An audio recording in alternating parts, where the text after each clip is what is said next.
అక్కడ లేకపోతే మరొకరిని దేవుడు లేవనెత్తాడు. స్తోత్రం. ఆగరు క్రైస్తవులు.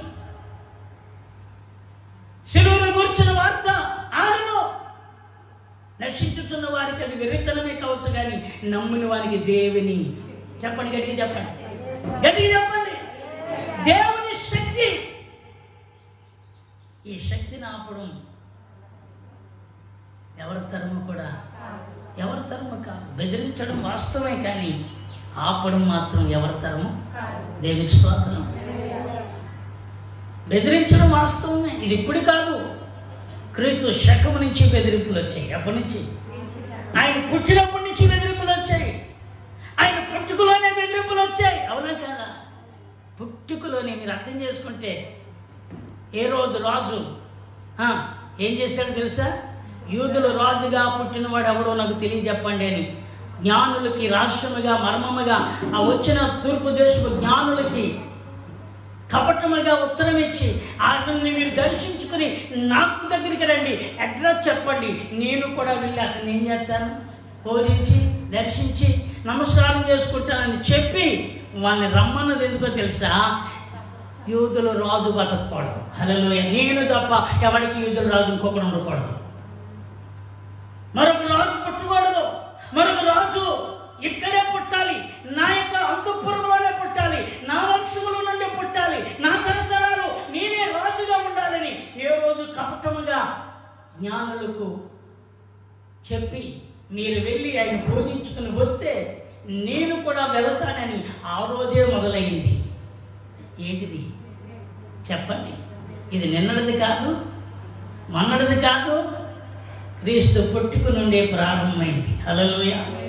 అందుకే కదా ఆ జ్ఞానులు మరొక త్రోవను వెళ్ళిపోతే 2 సంవత్సరాలు కలిగిన బిడ్డలందరినీ చంపేయమన్నాడు. ఎవరు? ఏ రోజు? హల్లెలూయా. ఎన్ని సంవత్సరాలు కలిగిన బిడ్డలను? 2 సంవత్సరాల వయసు కలిగిన పసిపిల్లలందరినీ, ఆడపిల్లలను తప్ప అందరినీ చంపబడింది. అందుకే చంపింది, అందుకే. కానీ దేవుని ప్రణాళిక ఆగిపోలేదు. స్తోత్రం చెప్పండి. ఎవరి ప్రణాళిక? దేవుని ఉద్దేశం ఆగలేదు. అందుకే యేసేపు, మరియమ్మ మీరు వెళ్ళి నేను మీకు తిరిగి ఇక్కడికి వచ్చే సమయం చెప్పే వరకు మీరు ఇక్కడి నుంచి బెత్లెహేమును వెళ్ళిపోండి. దేవుని స్తోత్రం. హల్లెలూయా. వారు వెళ్ళిపోయారు. 2 ఏళ్ళు పట్టింది. 2 సంవత్సరాలు ఆ పసిబిడ్డను దాచారు ఎక్కడో. కారణం ఏంటి? యేసుప్రభుని ఆ రోజే చంపడానికి శత్రువు ప్రయత్నం చేశాడు. ఇది ఇప్పుడుది కాదు.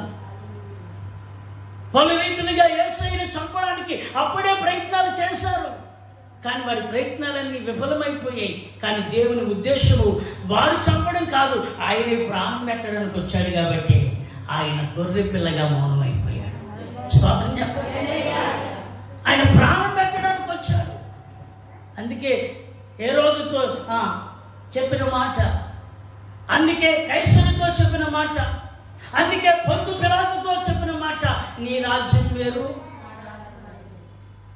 నా రాజ్యం వేరు. ఆయన రాజ్యమునకు ఈ రాజ్యముతో పోలిక లేదు. ఆయన రాజ్యము ఈ రాజ్యము లాంటిది కాదు.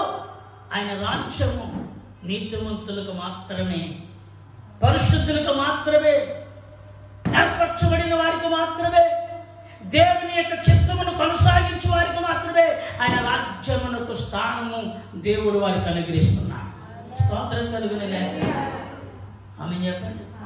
హల్లెలూయా. ప్రియమైన ఎన్నో వ్యతిరేకతల మధ్యలో